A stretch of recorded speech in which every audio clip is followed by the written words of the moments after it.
एक छोटे से गांव रामपुर में आरव नाम का एक लड़का रहता था। उम्र तो उसकी सिर्फ 13 साल थी, लेकिन जिम्मेदारियों का बोझ बहुत बड़ा था। पिता का देहांत हो चुका था और माँ बीमार रहती थी।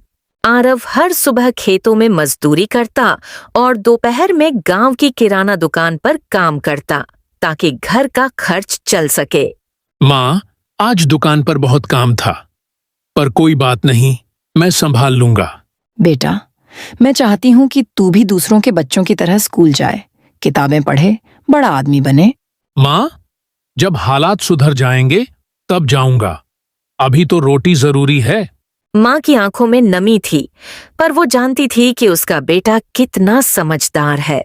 एक दिन जब आरव दुकान पर काम कर रहा था, तो वहाँ गांव के बड़े व्यापारी मल्होत्रा जी आए। अरे बेटा, तुम्हारा नाम क्या है?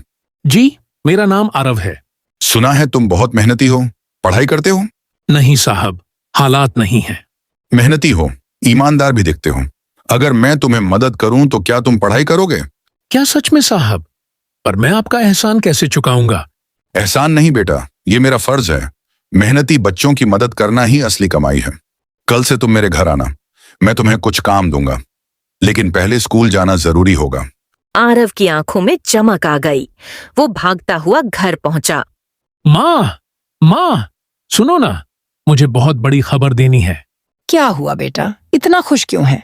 मल्होत्रा जी ने कहा है कि वो मेरी पढ़ाई का पूरा खर्च उठाएंगे और मैं उनके घर का हल्का फुल्का काम करूंगा। सच कह रहा है तू बेटा, भगवान तुझे हर खुशी दे। अगले दिन से आरव का नया जीवन शुरू हुआ। सुबह वो स्कूल जाता, दोपहर में मल्होत्रा जी के घर हिसाब किताब में मदद करता और शाम को माँ के साथ पढ़ाई दोहराता। धीरे धीरे उसकी मेहनत रंग लाने लगी। आरव बेटा, तुम्हारे परीक्षा के नतीजे आए हैं। तुम पूरे जिले में पहले स्थान पर आए हो। सच में साहब, ये सब आपकी वजह से संभव हुआ है।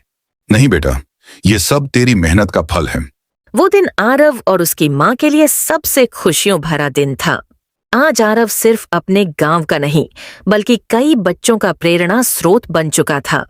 सीख, अगर इरादा मजबूत हो और मेहनत सच्ची हो, तो हालात कितने भी मुश्किल क्यों न हो, सफलता जरूर मिलती है।